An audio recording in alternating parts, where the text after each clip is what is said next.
डर एक एहसास में आपका स्वागत है। इस चैनल पर आपको सुनने को मिलती हैं डरावनी और सच्ची भूतिया कहानियां। अगर आपको ऐसी ही वीडियोस देखना पसंद है तो हमारे इस चैनल को सब्सक्राइब करना ना भूलें। तो अब बढ़ते हैं आज की कहानी की ओर।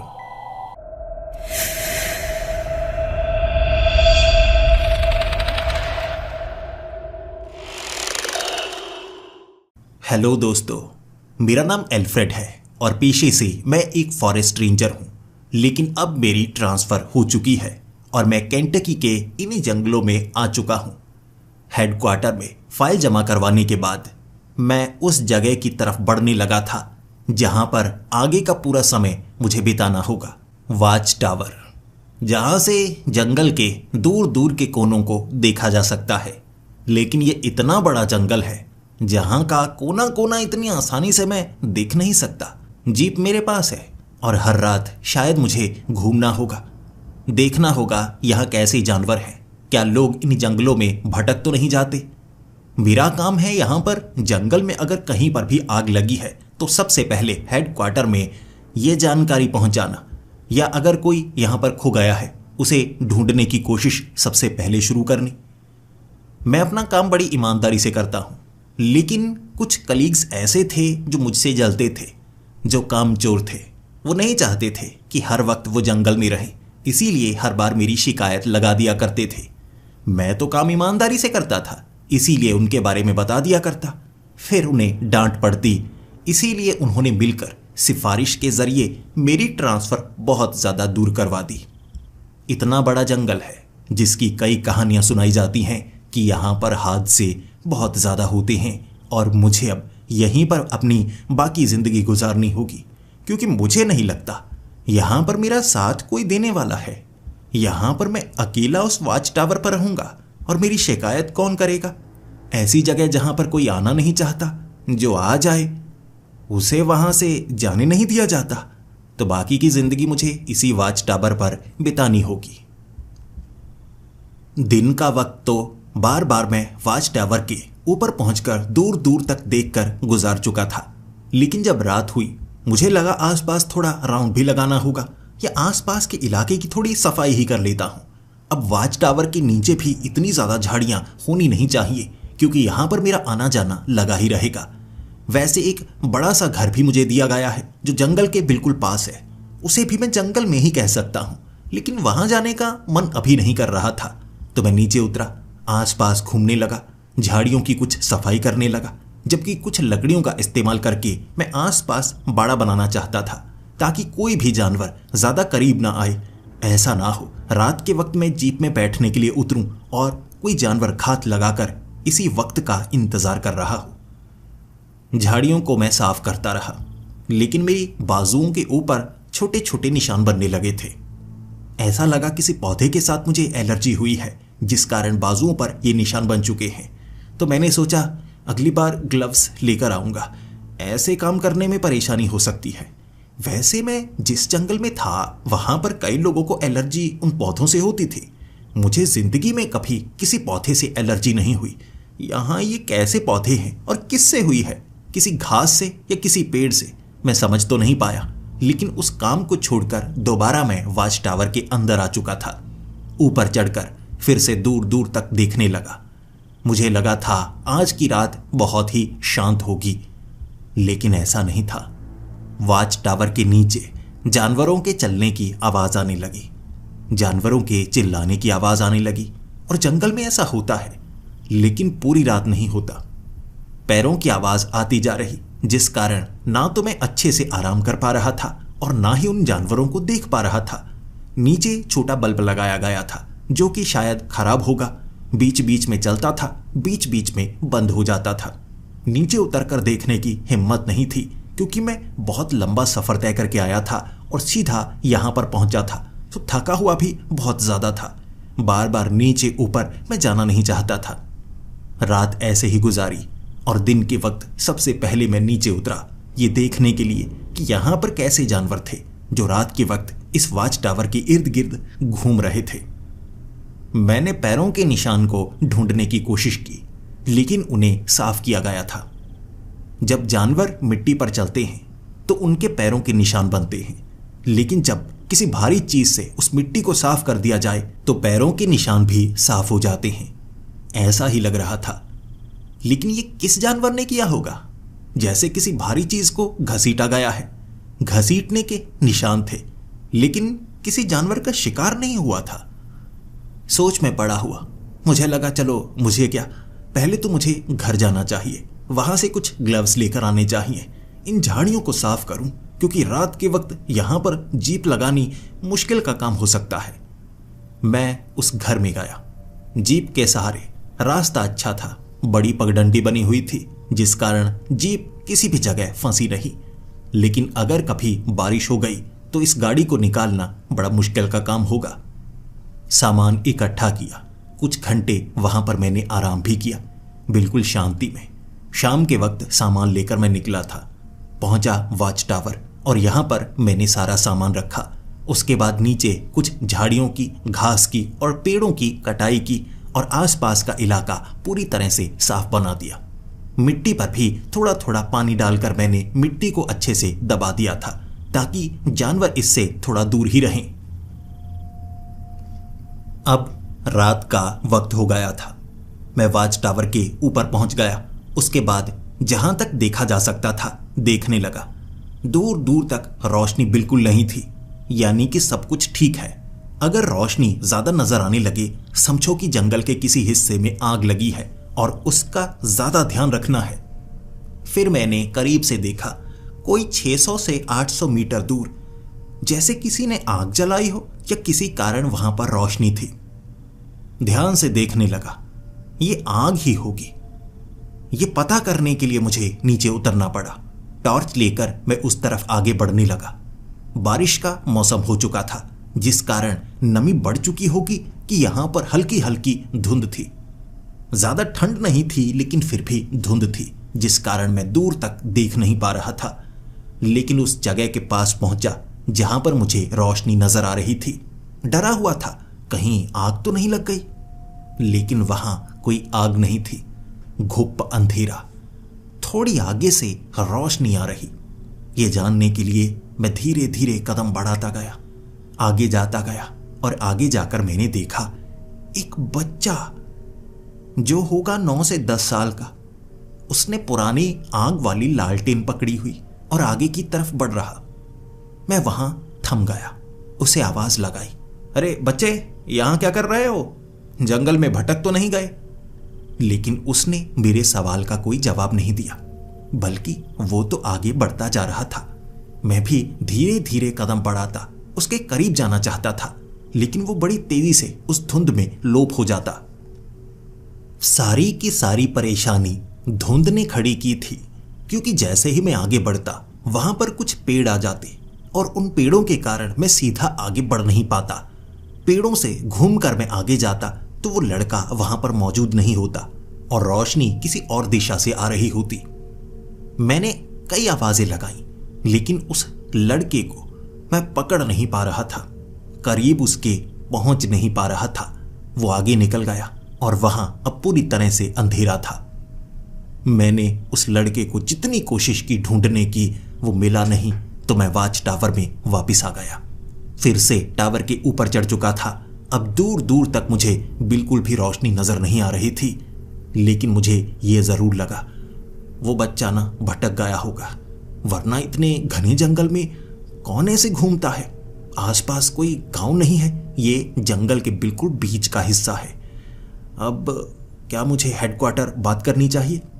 मैंने हेडक्वार्टर बात की कि मुझे एक बच्चा नजर आया है जिसके हाथ में लालटेन है, और मुझे बताया गया कि यहां पर तो कोई बच्चा इस तरफ आया ही नहीं है, ना कोई रिपोर्ट लिखवाई गई है। मैंने कहा कोई बात नहीं, सुबह बात करते हैं। अगर सुबह कोई रिपोर्ट लिखवाने के लिए आया या आपको कोई जानकारी मिली तो सबसे पहले मुझे बताना। इतनी ही बात मैंने हेडक्वार्टर से की थी। फिर रात भर मैं इंतजार करता रहा और मुझे लगभग 3 बजे सिग्नल मिले। आसपास रेडियो वॉकी टॉकी से किसी ने मुझसे कांटेक्ट किया था। ये आवाज बच्चे की थी और वो कह रहा था, यहाँ जानवर बहुत ज्यादा हैं, कोई है? मेरी आवाज कोई सुन रहा है? पापा ने तो कहा था इससे काम बन जाएगा, लेकिन कोई मेरी आवाज सुन रहा है। मैंने उस बच्चे को जवाब दिया। शायद उस बच्चे के पास रिसीवर नहीं था, वो सिर्फ अपनी आवाज मुझ तक पहुंचा सकता था, लेकिन मेरी बात नहीं सुन सकता था। और उसने कहा कि वो कुछ समय से भटका हुआ है, अगर कोई उसकी आवाज सुन रहा है तो उसे ढूंढने की कोशिश करे। 2-3 दिन से वो भटक रहा है। ये बात सुनने के बाद हेडक्वार्टर फिर से मैंने बात की थी, पूछा था उनसे, क्या कोई बच्चा यहां पर खोया है? क्योंकि मुझे एक बच्चे की आवाज सुनाई दी है। उसने रेडियो से मुझसे बात करने की कोशिश की है और कहा है कि 2 दिन से वो भटका हुआ है और रास्ता ढूंढ रहा है। लेकिन हेडक्वार्टर से मुझे जानकारी मिली, वहां पर तो कोई बच्चा नहीं खोया है। उनके पास तो ऐसी कोई रिपोर्ट नहीं लिखवाई गई और पिछले कई महीनों से कोई बच्चा खोया ही नहीं। ये बात सुनने के बाद मुझे बड़ा अजीब लगा।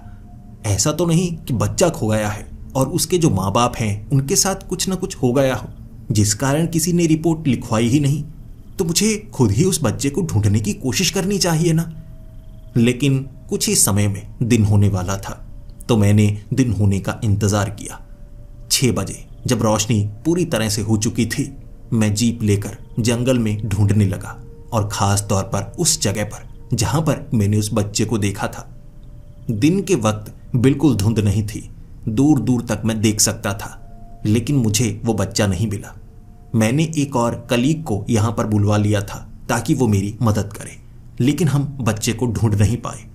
पुलिस में जाकर मैंने कंप्लेंट की थी, लेकिन पुलिस के पास भी ऐसी कोई रिपोर्ट नहीं आई थी कि कोई बच्चा आसपास के किसी इलाके से खोया हो। दोबारा मैं वॉच टावर में आ चुका था, सोच में पड़ा हुआ। बच्चा तो था यहाँ पर, अब उसके बारे में कोई जानता ही नहीं। मैंने आवाज भी लगाई थी, बहरा था वो बच्चा जो मेरी बात का जवाब नहीं दे रहा था। चलो कोई बात नहीं, ढूंढने की कोशिश तो मैंने की है। जब मुझे कोई जानकारी मिलेगी उस पर एक्ट जरूर करूंगा। रात का वक्त था, मैं जंगल को अच्छे से देख रहा था। नीचे से फिर से जानवरों के चलने की आवाजें आने लगी। ऊपर से नीचे टॉर्च की रोशनी मैं मार नहीं पा रहा था, लेकिन नीचे बल्ब जरूर लगा दिया था। नीचे आकर मैंने बाहर झांका। बाहर कई जानवर थे जो इस वॉच टावर के करीब आकर लेटे हुए थे, और मैं हैरान था। कुछ जानवर ऐसे हैं जो इकट्ठे हो ही नहीं सकते।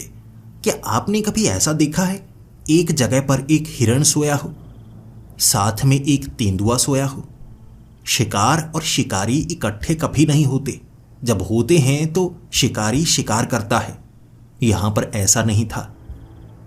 ऐसे कई जानवर इकट्ठे थे, भीड़ बनाकर लेटे हुए आराम कर रहे, जबकि पूरी तरह से अंधेरा भी नहीं था, रोशनी थी यहां पर।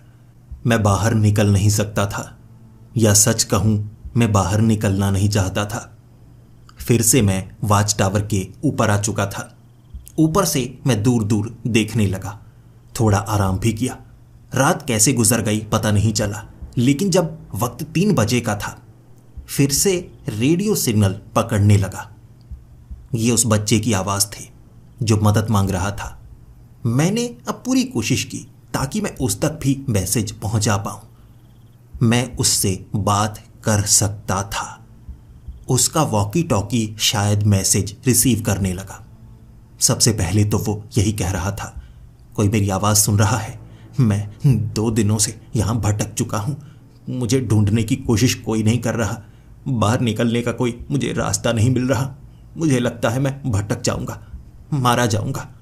जब मैंने उसे मैसेज भेजा, मैं तुम्हारी बात सुन सकता हूं, मैं तुम्हारी बात सुन सकता हूं, क्या तुम्हें मेरी आवाज आ रही है?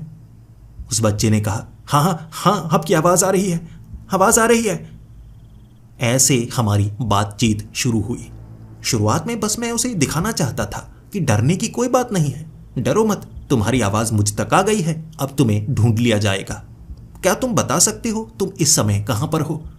उसने बताया, मैं जंगल में हूं, पेड़ों के बीच हूं, मैं चलता रहता हूं लेकिन निकलने का रास्ता नहीं मिलता।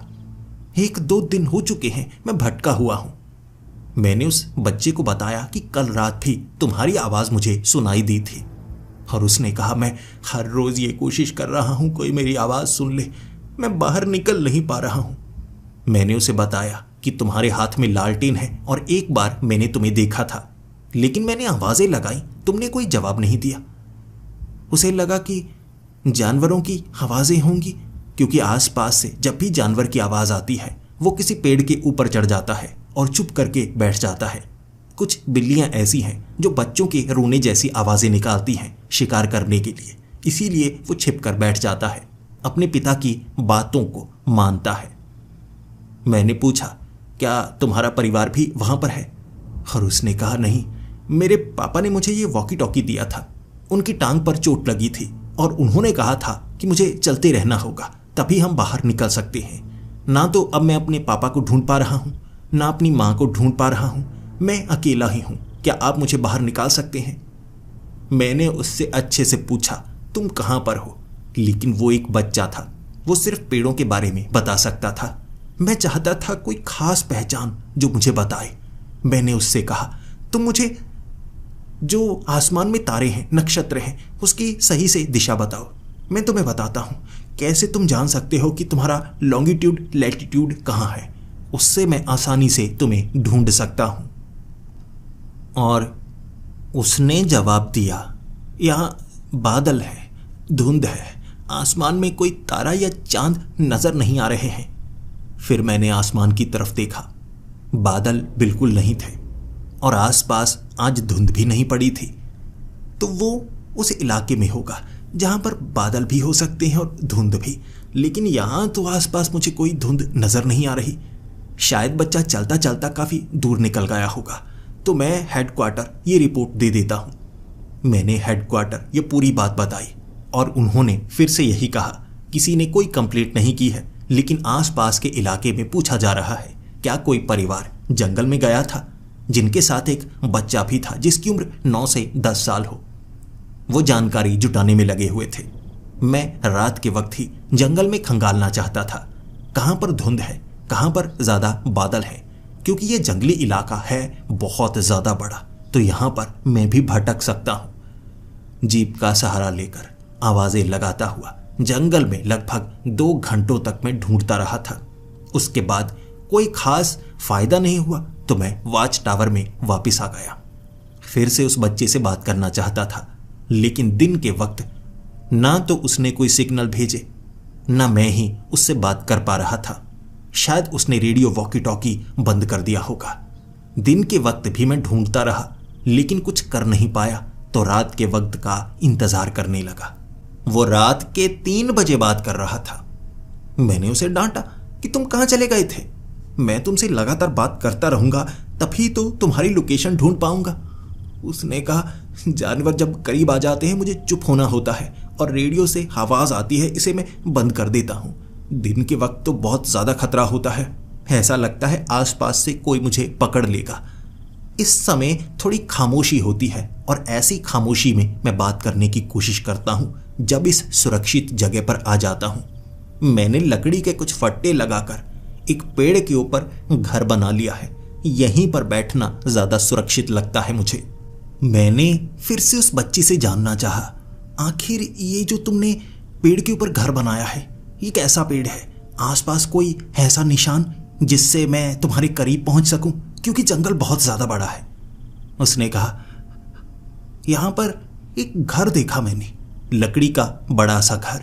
ये सरकारी घर लग रहा था, लेकिन कोई दरवाजा नहीं और जानवर उसके अंदर घुस सकते थे। पहले मुझे लगा उसके अंदर रहना ज्यादा सुरक्षित होगा। ये कैबिन लग रहा था। तब मेरा दिमाग एकदम से खुल गया। फॉरेस्ट रेंजर का कोई कैबिन होगा। मैं यहां पर जितने कैबिन हैं उसकी जानकारी निकालता हूं। मैंने उस बच्चे से कहा, तो तुम कल के दिन उस कैबिन में रह सकते हो, मैं तुम्हें ढूंढने की पूरी कोशिश करूंगा। उस बच्चे ने कहा, बिल्कुल, मैं ऐसा करता हूं। जैसे ही दिन होता है उस कैबिन की तरफ निकलूंगा, वो बहुत करीब है मेरे। मैं वहां दिन गुजारूंगा और दिन के वक्त आप मुझे ढूंढ लेंगे ना? मैंने कहा, बिल्कुल, लेकिन वो कैबिन की कोई खास निशानी, उसके ऊपर कोई नंबर तो लिखा होगा ना? उसने कहा, हाँ, ऊपर 7 नंबर लिखा हुआ था, कोई बड़ा 7। मुझे लगा पता नहीं वैसे ही लिखा होगा। बस फिर क्या था, कैबिन नंबर 7। उसकी जानकारी निकालने में कितना ही समय लगेगा। हेडक्वार्टर मैंने कांटेक्ट किया, उनसे पूछा कि यहाँ कैबिन नंबर 7 कहाँ पर है, क्या मुझे लोकेशन मिल सकती है। और मुझे जानकारी मिली यहाँ पर सिर्फ 5 कैबिन है, 7 नंबर कैबिन तो कभी बनाया ही नहीं गया। मेरा दिमाग घूमने लगा और मैंने कहा, उस बच्चे ने कहा है उसके ऊपर ना 7 नंबर लिखा हुआ है। हेडक्वार्टर से मुझे डांट पड़ी क्योंकि मैं एक ऐसे बच्चे की जानकारी उन्हें दे रहा था जो खोया ही नहीं, किसी ने कोई कंप्लेंट नहीं की और वो बच्चा बस रेडियो के जरिए मुझसे कांटेक्ट कर रहा है। कोई यकीन नहीं कर पा रहा था, इसीलिए मुझे मदद भी मिलने वाली नहीं थी। तो उस 7 नंबर कैबिन को मुझे खुद ही ढूंढना था।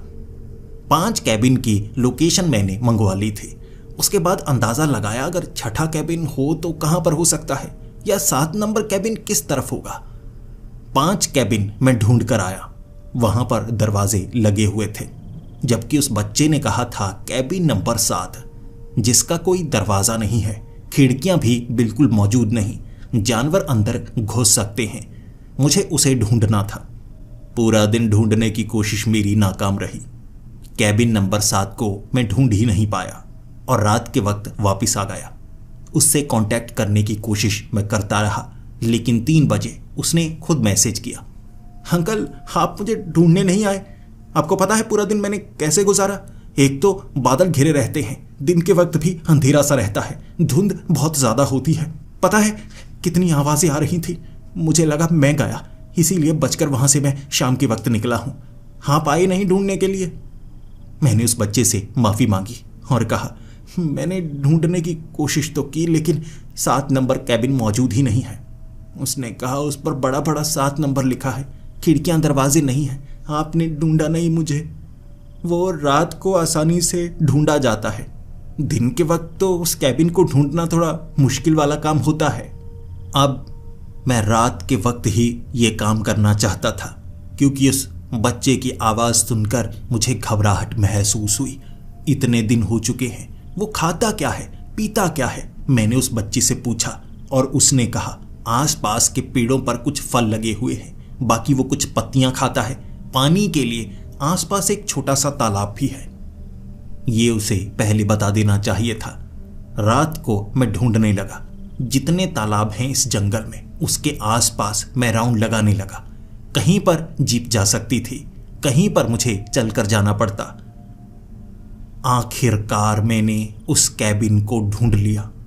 तालाब के करीब वो कैबिन बड़े से रास्ते के बिल्कुल बीच में बना हुआ। ये कच्चा रास्ता था, लेकिन किस तरफ जाता था मुझे नहीं पता। आगे वो कैबिन जिसका कोई दरवाजा नहीं, कोई खिड़की नहीं। अंदर मैंने जानवरों को देखा। मैं थोड़ा सा डर गया, लेकिन वो मुझसे डरकर वहां से निकल चुके थे। आसपास मैंने आवाजें लगाई, लेकिन मुझे कोई जवाब नहीं मिला। ढूंढता रहा। पेड़ के ऊपर छोटा मोटा घर जो किसी बच्चे ने बनाया हो सकता है कुछ लकड़ियों को फंसाकर उसने बस छत बनाई हो जहां पर वो रात गुजार सके। लेकिन मैं ऐसी किसी जगह को ढूंढ नहीं पाया और दिन के वक्त मैंने हेडक्वार्टर मैसेज पहुंचाया था कि यहां पर कैबिन नंबर 7 है और उसके आसपास बच्चा भटका हुआ है। मुझे रास्ता मिल चुका है वहां जाने का और वहां जाकर बच्चे को ढूंढना है। मुझे 5 लोगों की जरूरत है। 5 लोग मुझे दिए गए। मैं उसी जगह पहुंचा जहां पर कैबिन होना चाहिए था, लेकिन 7 नंबर कैबिन मौजूद नहीं। पेड़ों के ऊपर निशान लगाए थे मैंने। फॉरेस्ट रेंजर जानते हैं कैसे किसी खास जगह को ढूंढना है, लेकिन वो जगह वहां पर मौजूद ही नहीं। पेड़ों पर लगे वो निशान देखकर मैं सही दिशा में गया, लेकिन आगे ना मुझे कोई रास्ता मिला, ना 7 नंबर कैबिन मिला। मैं ढूंढता रह गया और उसके बाद मुझे लगा ये कैसा भ्रम हो सकता है। बड़ी अजीब बात है। जब मैं उस घर के आसपास पहुंचा था वहां बादल काफी ज्यादा थे, धुंध भी काफी ज्यादा थी, लेकिन अब वो कैबिन यहां पर मौजूद ही नहीं। ये कैसे हो सकता है? हेडक्वार्टर से मुझे डांट मिली। मुझे फिर से रात तक का इंतजार करना पड़ा और 3 बजे ही वो बात करता था, इसीलिए मुझे गड़बड़ का एहसास होने लगा। मैंने उस लड़के को कहा, तुमने जिस कैबिन नंबर 7 के बारे में बताया था रात के वक्त मैं उस कैबिन को ढूंढ पाया, तुम्हें ढूंढ नहीं पाया, लेकिन दिन के वक्त तो उस कैबिन को भी ढूंढ नहीं पाया। ऐसा कैसे हो सकता है? वो कैबिन वहीं पर होना चाहिए। मैं इसे कुछ समझ नहीं पा रहा। और उस लड़के ने कहा, पता नहीं, वो कैबिन हर बार न अलग अलग जगह पर पहुंच जाता है, इसीलिए तो मैं आपको कह रहा हूं, मैं अपने बारे में जब भी बताऊंगा आप मुझे आसानी से ढूंढ नहीं सकते। आपको लगातार मुझे ढूंढना होगा। और हमारा परिवार भी जब भटक गया था, हम उस कैबिन में थे। हमने वो रात उस कैबिन में बिताई। उसके बाद से ये गड़बड़ शुरू हुई। उस कैबिन से बाहर निकलने के बाद तो रास्ता मिल ही नहीं रहा था। मैं अपने पिता के साथ भटकता रहा। माँ तो जख्मी थी। माँ को हमने वहाँ पर बिठाया था कि हम वापस आएंगे। फिर मेरी माँ भी पता नहीं कहाँ गई। हम भी रास्ता ढूंढ नहीं पाए। और फिर मैं अपने पिता से भी बिछड़ गया। और तब से आपसे भी बात कर रहा हूँ। यहाँ से बाहर निकलने का कोई रास्ता नहीं मिल रहा। उसकी ये बात सुनकर मुझे कुछ गड़बड़ का एहसास हुआ। रात के वक्त फिर से उस बच्चे को ढूंढने के लिए मैं निकला था। मैं दोबारा उस कैबिन को ढूंढना चाहता था उसी जगह। और रात के वक्त भी वो कैबिन मुझे नहीं मिला, लेकिन एक जगह थोड़ी थोड़ी धुंध मिली। अपने आप उस जगह आसमान में बादल महसूस होने लगे, तो मैं वहां पर ढूंढने लगा। और कमाल की बात थी, एक तालाब के बिल्कुल बीच में वही 7 नंबर कैबिन। माना कि वो लकड़ी का कैबिन है, लेकिन उठाकर दूसरी जगह रखा नहीं जा सकता। ये कोई आसान काम नहीं है। ये तालाब के बीच में कैसे आ गया? ये कैबिन नंबर 7 जगह भी बदल रहा है।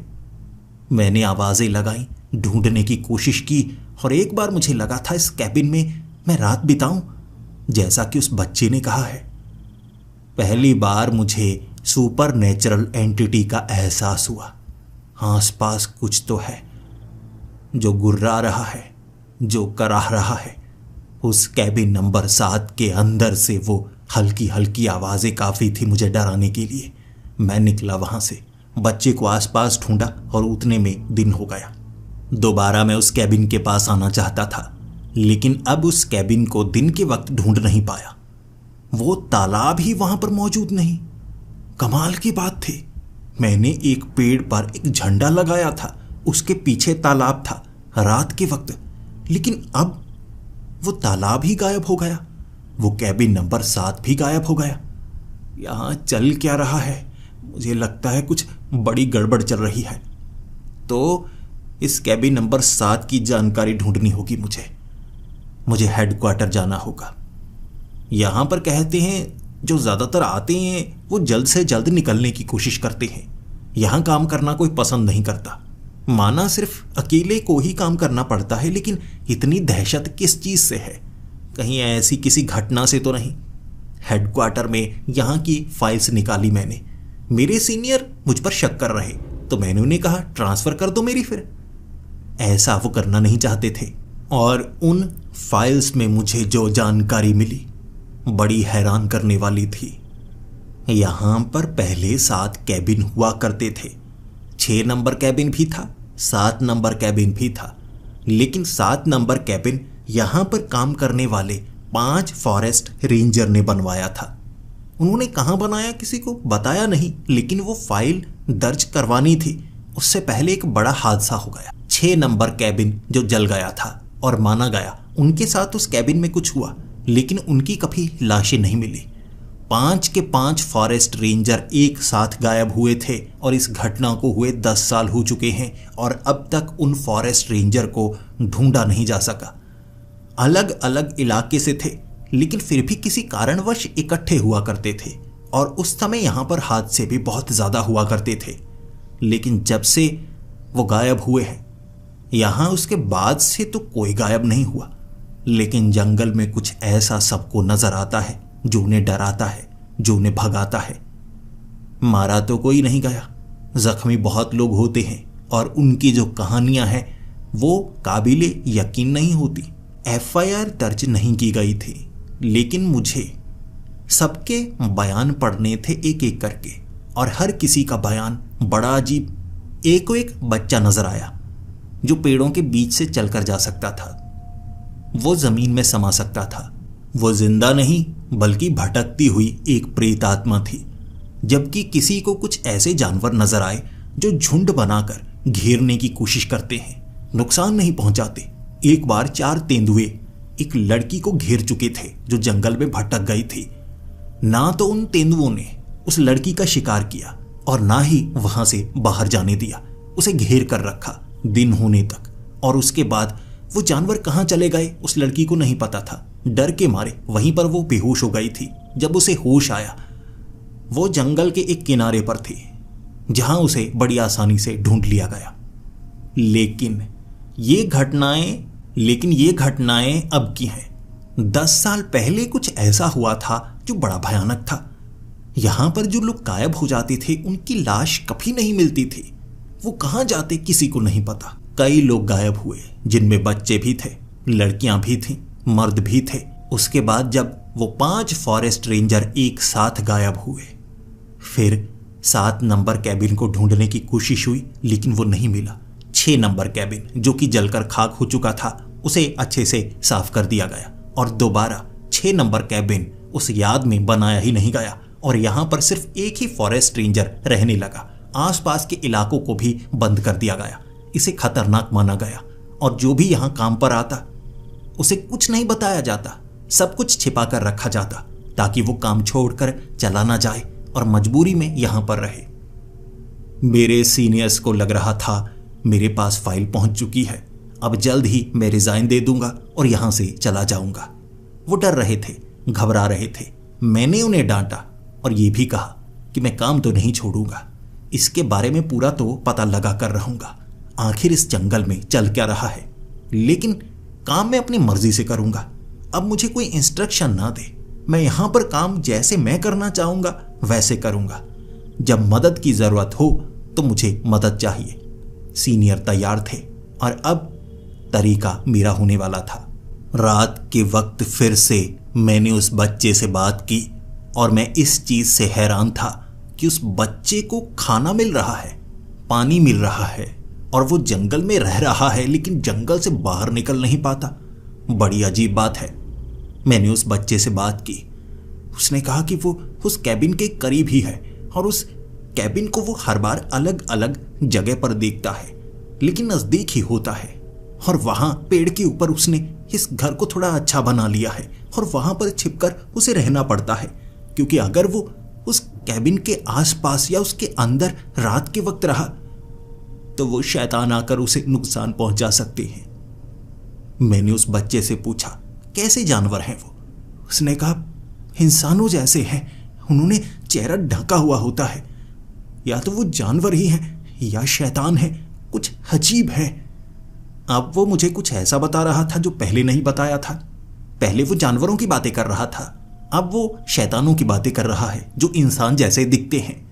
मुझे उस बच्चे पर शक होने लगा था और मैंने कहा चलो ठीक है, मैं अब उस कैबिन को ढूंढने के लिए आने वाला हूं और मुझे तरीका पता लग गया है। धुंध और बादल, वो कैबिन नजदीक ही होता है और ऐसे उस कैबिन को ढूंढा जा सकता है। तो मैं उस कैबिन के पास पहुंचने वाला हूं और तुम उसके करीब रहो। मैं आवाज लगाऊंगा, मेरी बात का जवाब जरूर देना। मैंने उसे मना लिया और मैं जंगल के उस हिस्से में गया जहां पर धुंध हो। ढूंढने में परेशानी हुई। वक्त बहुत कम था मेरे पास, क्योंकि 5:30 बजे तक तो थोड़ी थोड़ी रोशनी होने लगती और उसके बाद सब कुछ सामान्य हो जाता। ये सब कुछ अंधेरे में हो रहा था। 3 बजे से 5 बजे के बीच 1 घंटा लग गया मुझे धुंध ढूंढने में। उसके बाद धुंध के आसपास उस कैबिन को ढूंढने में कुछ समय लगा, लेकिन तालाब के बिल्कुल एक किनारे पर बना हुआ कैबिन नंबर 7 मुझे मिल चुका था। हर बार ये जगह बदल लेता है, हर बार वो तालाब अलग जगह पर पहुंच जाता है। कोई बड़ा रहस्य है इससे जुड़ा हुआ। लोग पहले गायब हुआ करते थे, बाद में गायब नहीं हुए। मुझे पूरा सच जानना था। मैंने उस बच्चे को आवाजें लगाना शुरू कर दिया। आसपास के पेड़ों के ऊपर मैं किसी छोटे मोटे लकड़ी के बनाए घर को ढूंढ रहा था, लेकिन वो बच्चा मुझे जवाब दे ही नहीं रहा था। समय निकलता जा रहा था। लगभग 4:30 हो चुके थे और मुझे लगा मुझे उस कैबिन के अंदर जाना होगा, देखना होगा अंदर क्या मौजूद है। और वो जो आवाजें आ रही थी वो किसकी थी? गुर्राने की आवाजें, कराहने की आवाजें, जैसे उसके अंदर कोई भयानक जानवर हो। लेकिन उस बच्चे ने बताया था कि उसके अंदर पहले कोई जानवर थे। फिर वो शैतानों की बात भी, वो बातों को घुमा रहा था।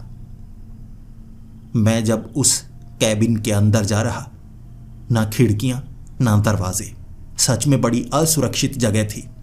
आसपास इतनी धुंध थी कि कुछ भी उस कैबिन के सिवा नजर नहीं आ रहा, और हल्की हल्की जो धुंध वो उस तालाब के पानी के ऊपर। यह बड़ा जादुई सा नजारा था। लेकिन चलकर जब मैं उस कैबिन के अंदर गया, मैंने उस कैबिन के पहले लकड़ी के हिस्से पर पैर रखा। उसके चरमराने की आवाज आई, जिससे यह एहसास हुआ कि यह मिट्टी के ऊपर टिकाया नहीं गया है, बल्कि हवा से थोड़ा सा ऊपर की तरफ उठा हुआ है। मैं और आगे गया। दीवारों पर सीलन थी। काफी ज्यादा सामान भी पड़ा हुआ था। एक पुरानी राइफल भी वहां पर मौजूद थी। एक तरफ गोलियों का डिब्बा भी मौजूद था। खाने पीने की कुछ पुरानी चीजें थी जो सड़ चुकी थी। कुछ बियर की बोतलें थी, कुछ बियर के कैन थे। ऐसी चीजें यहां पर किसने रखी होंगी? मैंने चाय के उस कप को भी उठाया, जिसमें आधी चाय अब भी भरी हुई, लेकिन बहुत काली हो चुकी, जैसे बहुत ज्यादा पुरानी हो। उसमें से बदबू भी बहुत ज्यादा आ रही थी। फिर वो कराहने की आवाजें, वो रोने की आवाजें। ये कराहने की आवाज किसी इंसान की थी, और ये रोने की आवाज भी किसी इंसान की ही थी। मैंने पुकारना शुरू कर दिया, बेटे कहाँ हो तुम? क्या किसी ने तुम्हें पकड़ तो नहीं रखा है? रोने की और कराहने की आवाजें आ रही थी। कोई बोल नहीं रहा था, कोई जवाब नहीं दे रहा था। मैंने घर से बाहर निकलकर पहले तो सांस ली। घर के अंदर अजीब सी घुटन महसूस हो रही थी। मुझे लगा बाहर से कोई कराह रहा होगा, क्योंकि घर तो पूरी तरह से खाली है, लेकिन बाहर भी कोई मौजूद नहीं था।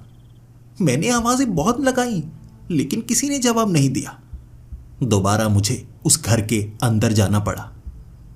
फिर से अंदर पहुंचने के बाद वो कराहने की आवाज, लेकिन अब मैं उसका सोर्स ढूंढना चाहता था। किस कमरे से ज्यादा आवाज आ रही है? मैं उस कमरे में पहुंचा। वो कमरा खाली था, लेकिन फिर बाहर से चलने की आवाजें आने लगी। मैंने बाहर झांक कर देखा। बाहर 2 तेंदुए थे, कुछ और जानवर थे, काफी जानवर, जो इस कैबिन को घेर चुके थे। वक्त बीत रहा था और मुझे लगा धीरे धीरे रोशनी बढ़नी शुरू हो जाएगी, काम थोड़ा आसान हो जाएगा और डर भी कम लगेगा। लेकिन चारों तरफ जैसे धुंध थी और आसमान में जैसे बादल थे। मुझे ऐसा लग रहा जैसे सूरज ऊपर चढ़ने की कोशिश भी नहीं कर रहा, समय रुक गया हो। वो आवाज मैं जानना चाहता था कहां से आ रही है। दीवार पर कान लगाकर सुना मैंने। दीवार से आवाज आ रही थी, यानी दूसरी तरफ कमरे से आवाज आ रही है। फिर मैं उस कमरे में गया, वहां से भी आवाज नहीं आ रही थी, आवाज उसी दीवार से आ रही। मैं दोनों कमरों के बीच खड़ा हो गया। दोनों कमरों के बीच एक बड़ी दीवार थी, यानी उस दीवार के पीछे कुछ तो होगा। इधर वाली दीवार काफी दूर, उधर वाली दीवार काफी दूर, और बीच में खाली जगह होगी। लेकिन यहां पर तो लकड़ी के फट्टे लगाए गए हैं। कुछ तो है। ये दरवाजे की तरह खुल सकता है या नहीं? मैंने धक्का दिया और सच में वो फट्टे नहीं, वो दीवार नहीं, बल्कि एक दरवाजा था जो अंदर की तरफ खुला, और मुझे नीचे सीढ़ियां नजर आईं। कराहने की और रोने की आवाज भी सुनाई दी। कोई इंसान ही था, कोई इंसान ही है नीचे, लेकिन मुझे थोड़ा सतर्क हो जाना चाहिए। धीरे धीरे सीढ़ियां उतरकर जब मैं नीचे गया था, एक ऐसा दृश्य मुझे नजर आया था जिसकी मुझे उम्मीद नहीं थी। वहां पर पत्थर की दीवारें थीं, क्योंकि ये बेसमेंट था। पत्थर की दीवारों के बीच 5 लोगों को चिना गया था। शरीर बीच में, होंठ सिले गए थे, आंखें सिली गई थीं। सर के ऊपर कई छोटे छोटे निशान, जिससे खून की बूंदें नीचे टपक रही। ये 5 लोग थे जो रो रहे थे, कराह रहे थे, लेकिन आवाज सही से निकल नहीं रही। वो सुन जरूर सकते थे। मैंने उन्हें कहा, ये क्या हुआ तुम्हारे साथ? सब चौकन्ने से हो गए। उन्हें उम्मीद महसूस हुई और उनके कपड़े ये बता रहे थे, ये फॉरेस्ट रेंजर हैं, वही 5 फॉरेस्ट रेंजर जो गायब हुए थे। वो मरे नहीं हैं, अब भी जिंदा हैं। वो अब भी जिंदा है, लेकिन जिस हालत में है वो हालत समझ में नहीं आ रही है। वो मिट्टी के अंदर, दीवार के अंदर जो कि पत्थर की है, कैसे चले गए? ये संभव नहीं है। मैंने हाथ लगाकर उस पत्थर की दीवार को देखा जो मिट्टी से चिनी गई थी, लेकिन उसके बीच वो कैसे घुस गए? क्या पत्थर पिघलाया गया? वो हिल रहे थे और उन्होंने मुझे पकड़ना शुरू कर दिया। मैंने झटके से खुद को छुड़ाया और कहा, तुम्हारे साथ ये किसने किया है? किसने किया है? मैं पागल था जो उनसे सवाल पूछ रहा था जिनके होठों को सिला जा चुका था। मुझे लगा यहां कुछ बड़ी गड़बड़ चल रही है, पहले तो इन्हें मैं आजाद करूं। पास में कुल्हाड़ी पड़ी थी, पत्थर तोड़ने वाली वो कुल्हाड़ी। जैसे ही मैंने कुल्हाड़ी उठाई, जमीन के नीचे एक बड़ा सा लकड़ी का हिस्सा टिकाया गया जो हिल चुका था और मुझे ढेर सारे हथियार और औजार मिले। ड्रिल मशीन, एक आरी, पेचकस, ऐसी कई चीजें वहां पर थीं और हर एक चीज के ऊपर खून लगा हुआ था। मैं उस कुल्हाड़ी और फावड़े को लेकर दीवार पर जोर जोर से मारने लगा था। मैं उस दीवार को तोड़ देना चाहता था ताकि उन्हें बाहर निकाल पाऊं। मैं उन्हें जिंदा बचाना चाहता था, लेकिन जब मैं दीवार पर उस कुल्हाड़ी को मारता तो वो तड़पने लगते, जैसे उन्हें दर्द हो रहा हो। उसके बाद मुझे लगा मुझे उनसे बात करनी होगी, मुझे समझना होगा। आंखों को तो सिला गया है, होठों को बंद किया गया है, लेकिन मैं उनसे बात तो कर सकता हूं ना। मैंने उन्हें कहा, जब मैं मर रहा हूं तुम्हें दर्द हो रहा है? सर हिलाकर मुझे जवाब दो। उन्होंने सर हिलाया। फिर मैंने उन्हें कहा, क्या मैं तुम्हें यहां से बाहर निकालूं? उन्होंने ना में जवाब दिया। ये मेरे लिए हैरानी की बात थी। वो आजाद होना नहीं चाहते। मुझे लगा किसी के होंठ को खोलना होगा बात करने के लिए। दर्द तो होगा, लेकिन बात तो करनी होगी ना। होंठों को जैसे सिला गया था, बड़ी मुश्किल हुई मुझे। होंठ चिपक चुके थे। मैंने एक ब्लेड से होंठों के उन हिस्सों को काटा जिससे उन्हें दर्द भी बहुत ज्यादा हुआ, लेकिन एक को मैंने थोड़ा आजाद किया, बोलने लायक बनाया। और जैसे ही उसका मुंह खुला, उसकी ज़बान भी अंदर चिपकी पड़ी थी। वो तोतले की तरह बोल रहा, लेकिन मुझे समझ में आ रहा। उसने कहा, हमें मार दो, हमें मार दो। मैंने सबसे एक ही सवाल पूछा, क्या तुम मरना चाहते हो? क्या तुम सब मरना चाहते हो? क्या बचना नहीं चाहते? और सबने जवाब दिया था, हाँ हाँ हाँ। सब कराह कर हाँ में ही जवाब दे रहे थे, सर हिलाकर भी हाँ में ही जवाब दे रहे थे। वो मरना चाहते थे, लेकिन वो जिंदा हैं। मैं उन्हें बचा सकता हूं, मैं बचाऊं ना? उन्होंने ना में जवाब दिया। वो बचना ही नहीं चाहते थे, लेकिन क्यों? मैं इस सवाल का जवाब मांग रहा और इसका जवाब उन्होंने नहीं दिया। जब दरवाजा अपने आप खुला तो ऊपर से कोई नीचे आया था। ये वो बच्चा था। उस बच्चे की आंखें पूरी तरह से सफेद हो चुकी थी। ऐसा लग रहा जैसे वो जिंदा ही ना हो। उसका चेहरा भी पीला पीला सा था। कई जानवर थे वहां पर जो इस बेसमेंट में आ चुके थे, और भी कई लोग थे जिनमें कुछ लड़कियां, कुछ औरतें, कुछ मर्द, कुछ बच्चे, जिनकी संख्या 20 से ज्यादा होगी। वो भीड़ बनाकर मुझे एक दीवार के साथ सटा चुके थे और मैंने उन्हें कहा, हाँ, मेरे साथ कुछ मत करना, देखो मैं जान गया हूं ये सब कुछ। मुझे तब तक लगा था कि ये इंसान ही होंगे जब तक मुझे वो जवाब नहीं मिला। हम तुम्हें कुछ नहीं करेंगे और तुम भी कुछ नहीं कर सकते। तुमने इसके होंठों को क्यों खोला?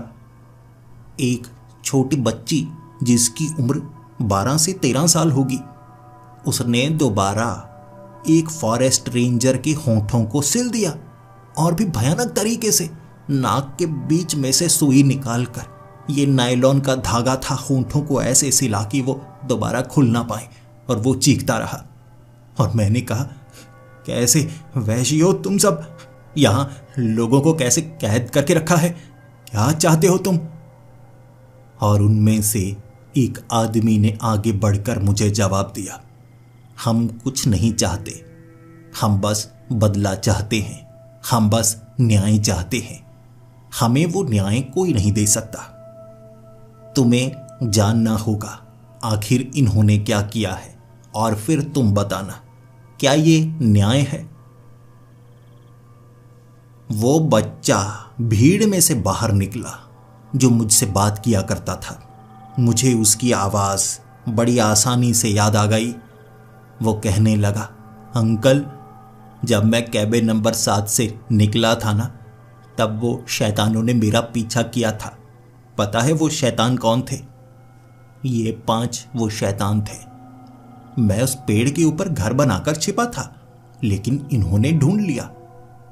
यही तो ढूंढने आए थे फॉरेस्ट रेंजर, जो जंगल में भटक जाता है उसे ढूंढते हैं। 10 साल पहले इन्होंने मुझे ढूंढ लिया था, फिर इन्होंने मुझे बचाया नहीं, यहीं पर लेकर आए थे, और मेरे साथ भी वैसा ही किया जैसा ये बाकियों के साथ किया करते थे।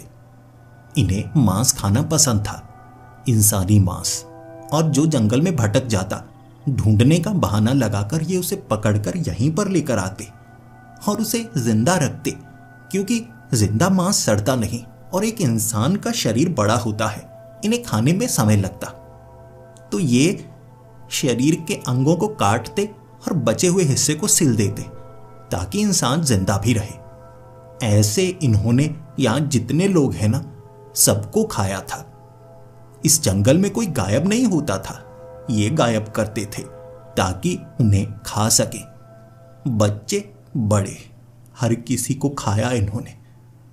ये आदमखोर थे, इंसानी मांस खाना पसंद करते थे, लेकिन इस जंगल की ताकत ने हमें एक प्रेतात्मा की तरह जिंदा किया, और हमारा बदला आज तक जारी है। इनके शरीर यहीं कैद हैं, और इनका कैबिन नंबर 7, जिसे कोई ढूंढ नहीं सकता, इन्हें कोई आजाद नहीं कर सकता। ये हमारे कैदी हैं, और ये हमारा न्याय। ये अभी भी जिंदा हैं और उस दर्द को हर रात सहते हैं। इसीलिए इनके गायब होने के बाद जंगल में और कोई वैसी घटना नहीं हुई। क्या किसी को कभी शक नहीं हुआ कि ये वो काम तो नहीं करते थे? किसी ने माना ही नहीं क्या? मैं बार बार बताने की कोशिश तो करता था, लेकिन मुझसे सब डरकर भाग क्यों जाते थे? वो प्रेतात्माओं की भीड़ के सामने मैं डटा हुआ, उनका वो राज जान चुका था। क्यों इस बच्चे की आवाज रात के वक्त ही सुनाई देती है, और क्यों मैं इस बच्चे को ढूंढ नहीं पाता हूं? क्यों ये कैबिन नंबर 7 कहां पर है, जो हर बार जगह बदल लेता है, मैं ढूंढ नहीं पाता हूं? सच जान चुका था, और उन्होंने मुझसे पूछा था, क्या ये न्याय है या बदला है? मुझे इसका जवाब मालूम नहीं था, लेकिन मैंने इतना कहा, ये राज राज ही रहेगा। मैं इसके बारे में किसी को नहीं बताऊंगा। जिसने जैसा किया है उसे उसकी सजा जरूर मिलनी चाहिए। उन्होंने मुझे नुकसान नहीं पहुंचाया था, बल्कि खुद कैबिन से बाहर लेकर गए थे। उनमें से कुछ जानवर भी थे। वो जानवरों से बात कर सकते थे, उन्हें समझा सकते थे। तभी यहां के जानवर बड़े अजीब थे, जो हमला नहीं करते थे, जो इकट्ठे रह पाते थे। हर एक बात मेरे दिमाग में समझ आ रही थी। मुझे वहां से बाहर जाने के लिए कहा गया, और धुंध को पार करते ही मैं दिन के उजाले में पहुंच जाऊंगा, और ये रहस्यमय जगह यहां से गायब हो जाएगी और फिर से एक नई जगह पर पहुंच जाएगी। मैंने ऐसा ही किया। धुंध से बाहर निकलते ही बादल गायब हो चुके थे, और दिन की रोशनी मेरे चेहरे पर टकराने लगी थी। सूरज काफी ऊपर तक चढ़ चुका था, लेकिन उस जगह, वो रहस्यमय जगह, अब भी अंधेरा ही होगा। मैं अपने वॉच टावर पर वापस आ चुका था, इस बड़े राज के साथ, और हेडक्वार्टर पे मैंने यही रिपोर्ट दर्ज की। किसी ने मुझसे मजाक किया होगा। वो बच्चे की आवाज शायद जंगल से नहीं, कहीं और से आती होगी, जो जानबूझकर मुझे बेवकूफ बनाने की कोशिश कर रहा था। मैं इसके बारे में और कुछ जानना नहीं चाहूंगा और कुछ बताना नहीं चाहूंगा। ये रिपोर्ट देकर मैंने उनसे बात नहीं की उस रात। कई साल हो चुके हैं, आज भी मैं वहीं पर काम करता हूं और सब हैरान हैं। आखिर मैं ऐसी जगह काम कैसे कर पाता हूं जहां पर बहुत से रहस्य हैं और लोगों को भूत प्रेत और अजीब जानवर नजर आते हैं, वो डर जाते हैं। क्या मुझे डर नहीं लगता? मैं उन्हें बस इतना ही कहता हूं, नहीं, जब हमें सच पता हो तो डर नहीं लगता।